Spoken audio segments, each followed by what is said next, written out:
side ধরছো তোমার দুই সাইড আছে কোন চার সাইড আছে তো চার সাইড বোকা চোদা আমার সাইড কি করে মাপটা পাবো ওই ইঞ্চি করে স্টার্টিং মারে আর ওই ইঞ্চি করে স্টার্টিং আমি তো ভরলি চেক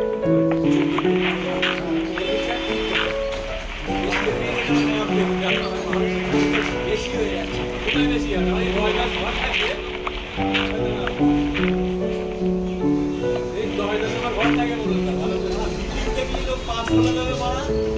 তোরা মাল লাগবে রয়দাস আমার ঘর থাকে আপনি লাগে 10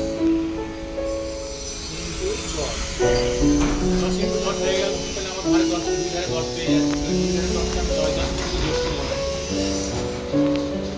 প্লাস 10 প্লাস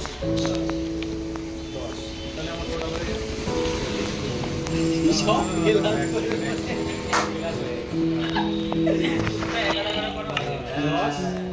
10 ঠিক আছে আবার 10 এই যাই মাপলে সবই ঠিক আছে আবার 10